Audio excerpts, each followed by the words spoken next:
Hello, folks. I'm Darla. I have this channel and another channel. My other channel is Loving and Living Maine, where it's more of a day to day what we do here in Maine. And because, my husband and I, Rick, do a lot of, well, first of all, we have almost 100 chickens. And so I would say that we have begun a poultry farm. And we are also, so we're homesteading, we have our garden, we go to different places. Like we were just at an Amish auction yesterday. I mean, there's things that I will be sharing with you folks on that channel. This channel, however, is more about the, well, not that the other one saw the truth, because it is the truth, but these are true stories uh, that people want to just own it. When they have a story to tell and they didn't tell it for whatever their reasons or their personal reasons are, but they want to get them out there now, whether they're ghost stories, dreams, UFOs, anything that's a little different now the ordinary, or if you just want to own it, it's truth. If somebody is, probably said something that you didn't like about you, and you want to set the story straight within legal, parameters, just email me and we'll see what we can do with that. So, but right now, folks, I need an idea of what to call this channel. I'm in Maine. Maine is where a lot of things happen that are out of the ordinary, even though I've had a lot of things happen out of the ordinary in my life in different states. And I've shared it, and some of them are in print. Now, but if you have a story, send it in to me at mecalgal@gmail.com. MECALGAL@gmail.com. Now, this particular story is from Judy, and she has another one on the way that's halfway done, and they all kind of go together. And they're her experience that took place in Hawaii, where um, she had experiences with ghosts. And one of them, she has more to tell about that. So now, because I am 60 years old and I am new at YouTube and I am trying to do something with this because I just am. I enjoy it. I enjoy learning new things. But you should see my camera right now. My phone is literally scotched taped to a tripod, which has a perfectly well working video camera on it. But I do not know how to get it. I was trying to get it from point A to point B to the laptop. I have a printer that I need to get set up because I'm not going to read off a printer or off my laptop forever. So I'm working on it, folks. I'm learning. I truly am. Now, so for the story, ready? Here we go. Oh, by the way, if you don't want me to use your name, I won't use it. You can say you want to remain anonymous. You can tell me it's okay to use your name, or you can use a pen name. All right. I will make sure that I don't say your name if that's not what you want. In this case, Judy is okay with Judy, and she already asked her friends about their names. So we're in the clear. Okay, here we go. Hello, my name is Judy, and I live with a ghost I believe I brought home from Hawaii. As I stepped off the plane in Oahu, Hawaii, instantly I knew I was in a tropical paradise. We were greeted with beautiful flower leis. The fragrance and the feel of the island were palpable. The smell of fragrant flowers, sun, and sand welcomed us. My friends Carol, Candy, and I planned this holiday, and we were eager to embark on it. We were staying at a friend of Carol's. We got off the bus on her street and walked up the small hill to her quaint, weathered, white two-story home. It had a fading black metal fence around it with an arched, crooked gate. We walked up to the screened-in front porch and knocked. A pretty, petite young woman in cutoffs and a flowered top opened the squeaky screen door with a squeal and hugged Carol.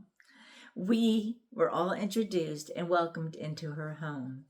The atmosphere inside was lazy and peaceful, yet thick with countless amounts of happy memories. We settled in. After dinner of many favorable fruits and barbecued kebabs, we retired to the living room where we all collapsed on various chairs. There was a worn, overstuffed couch chair, but I grabbed a pillow and sat on the faded, flowered carpet. We only talked for a short time as we were tired from our flight and from the overload of our excitement. Soon I was directed to the front porch where I asked to sleep. You could hear the crickets there, and I could pretend I was in the jungle.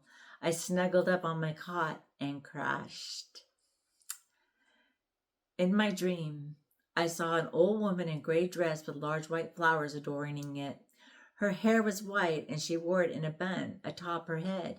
She had a cute little white dog whose nails could be heard as it wandered about. She had a serene look on her face as she studied me. She knew I could see her, and yet she welcomed me into her home. The next day, we crammed in as much fun as we possibly could. We went sightseeing and thoroughly enjoyed the international marketplace. I loved the many attractions. We watched as a friendly Hawaiian man cracked open oysters for us. Snuggled inside the meat of mine was a black pearl. We enjoyed the warm sands of Waikiki Beach, exploring and shopping. Whew. That evening, as we slowly hiked the hill to home, we were happily tired and hungry for the chicken breast we were barbecuing with teriyaki sauce for dinner. I bought a pineapple, mangoes, and papayas for a fruit salad. But first, I had to take a cool white vinegar bath. I was red with sunburn. The white vinegar would soothe my burn and hopefully turn into a tan. After dinner again, we all gathered in the living room and shared our experiences. Eventually, the conversation turned to the history of the house. Our new friend and host shared story after story about it. Although I was drowsy, I sat up straight when she started talking about the old lady who wore a gray dress with large white flowers adorning it. She had a white bun atop her small head. She had a small white doggie, and you could hear its nails ticking on the attic floor as it happily jaunted alongside of her. I almost fell out of my chair. I wasn't sure if I should share my knowledge with them or not. I was the clown of the crew, and they might think that I was clowning around. The first week flew by. We were true Hawaiian girls then, tanned and true. We had done all the touristy things and were ready to just be. Then, one late afternoon, we were sitting on red-topped stools at a popular watering hole, drinking Mai Tais. I was sitting by the wall when suddenly, out of nowhere, the air conditioner flew off the wall and crashed onto the bar. Of course, it startled us all, but something told me this was no accident. From then on, little things started happening. Little things like, I just knew I laid my sun hat over there, and now it's over here. Where was that odd sound coming from? A gust of wind from nowhere suddenly blew by, stopping as quickly as it came. What in the heck was going on? On our last night, which came too fast, our last night came so fast, too fast. We were all best friends now, and I felt I could finally share my ghost experiences with them. A ritual now, we all sat in our favorite spots in the living room. This night, after a delightful dinner of seafood pasta, green salad, and the best French bread you'd ever tasted, we sipped on wine and enjoyed the repose. When the conversations waned and waned, I decided to tell my secret ghost stories to them, hoping they wouldn't think I was clowning around. When I finished, to my utter amazement, they all had similar experiences, but were too afraid to tell them as well. That's why we're here, folks. However, my ghost, I'm assuming from the watering hole, is still going strong as my ghost followed me home. Now, 50 odd years later, I'm sitting in my living room, comfortable with the fact that my ghost is here with me somewhere in my apartment. Strange occurrences still happen. But the strangest thing, I think, is when he comes up close behind me as I'm washing dishes, because I can literally feel his presence inches from me, as if waiting for me to join him.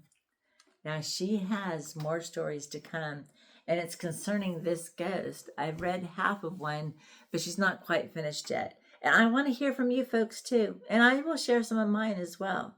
So remember, hit the like button, please. If you liked anything about this video, about this story, I would appreciate it. And if you can come up with a title and name for my channel, I'd appreciate that as well. I'm taking everything into consideration. Okay, folks, you guys have a wonderful day, and we will be back with more stories. Any kind of story you want, email me. Any kind of true story that you want to own, let's just put it that way. Paranormal, cryptids, UFOs, angels, email me at mecalgal, MECALGAL @gmail.com. Until the next time, folks, have a good one.